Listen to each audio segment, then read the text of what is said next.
नमस्कार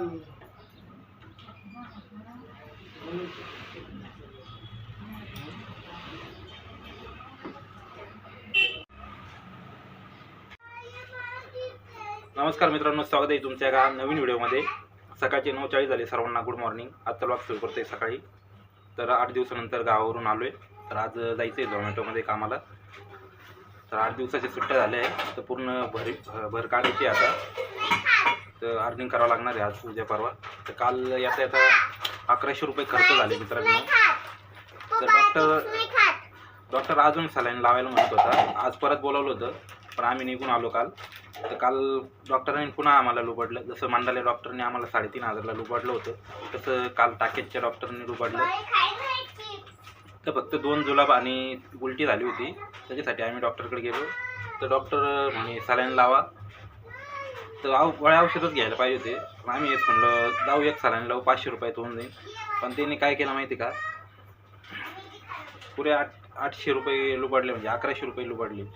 काय झालं, पहिल्यांदा मी मेडिकलमध्ये गेलो औषधं घ्यायला, तर डॉक्टर पण माझ्या मागं आला। तर मी विचार केला, म्हणलं डॉक्टर कायला मागं येतोय, मी औषध घ्यायला गेलो। तर डॉक्टरची तिथे सेटिंग होती काहीतरी, तर त्याने मुद्दामून त्याला सांगितलं की याच्याकडून जास्त पैसे घे।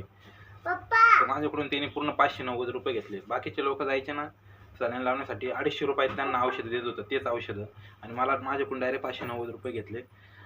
नंतर सलाईन लावली, नंतर 200 रुपये फी म्हटला डॉक्टर। बाकीच्याकडून 50 रुपये फी घ्यायचा, आणि माझ्याकडून डायरेक्ट 200 घेतली, म्हणजे टोटल 800 रुपये घेतले ते, आणि 300 रुपयाचे औषधं लिहून दिले नंतर। म्हणजे टोटल असे 1100 रुपये खर्च आले। आणि म्हणे पुरा तुम्हाला ॲडमिट करावं लागेल तिकडं गावाला गेल्यावर, नाशिकला गेल्यावर।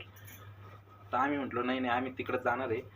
मग त्याने काय त्याचे सलाईन काढलेली नाही, तुम्हाला दाखवतो मी त्याच्या हाताला सलाईन अजून तशीच आहे। तर त्याने ती काय काढले नाही।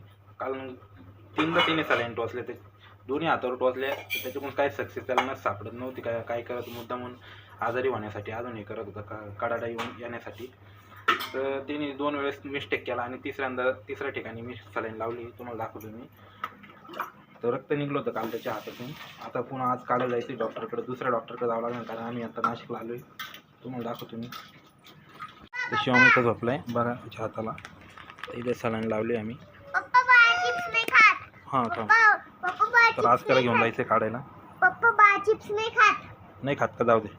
त्याच्यात तर थोडं रक्त जमलंय रे, हलवलंय वाटतं ते, थोडंफार राहते का। आता परत आता काढायला गेलो, निघायला बसलं थोडं।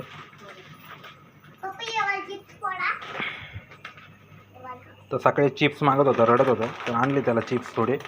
तर अजिबात ऐकत नव्हता, रडत होता किती। हे तर एकदम एडमटवाणी करतंय।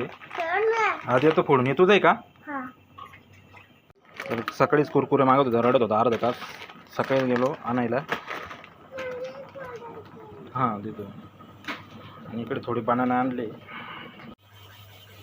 तर मित्रांनो, माझ्याकडे अजिबात पैसे नव्हते, तर आईने दिले होते मला 1500 रुपये। त्याच्यातले मी ठेवलेले होते, बाकीचे किती 600 का 700 रुपये ठेवले होते। तेच मला आता दवाखान्यासाठी उपयोगी आले, आणि ते दवाखान्यासाठी यूज केले। आणि माझे क्रेडिट कार्डमध्ये थोडेसे पैसे उरलेले होते, त्याचा खर्च करून टाकला। ते मायनस 1100 रुपये बाकी होते, म्हणजे 1100 लिमिट बाकी होती माझे, ते 1100 रुपये यूज केले। तर आज 300चं पेट्रोल टाकलं, म्हणजे पेट्रोलला पैसे नव्हते, तर पेट्रोल टाकून आला आता सकाळी 300 रुपयाचं गाडीमध्ये। आणि थोडे आणलं, कुरकुरे वगैरे आणले, आणि थोडंसं सामान आणलं किराणा, ते आणले 300 रुपयाचं, आणि 600 रुपये खर्च झाला। आणि काल डॉक्टरचे 1100, 600 आणि 1100, कमीत कमी 1700 रुपये खर्च झाला आहे आता कालपासून।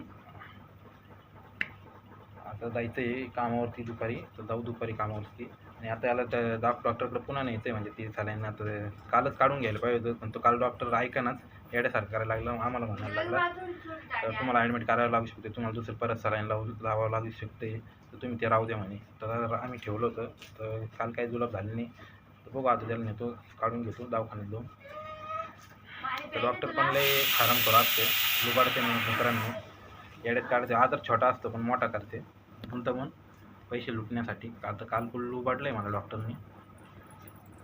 आता जातो याला दवाखान्यात घेऊन, आणि कामावर पण जायचं 12 वाजता, मोबाईल पण चार्जिंग नाही। तर भेटू मित्रांनो पुढच्या व्लॉगमध्ये, तोपर्यंत बाय बाय, ओके, थँक्यू।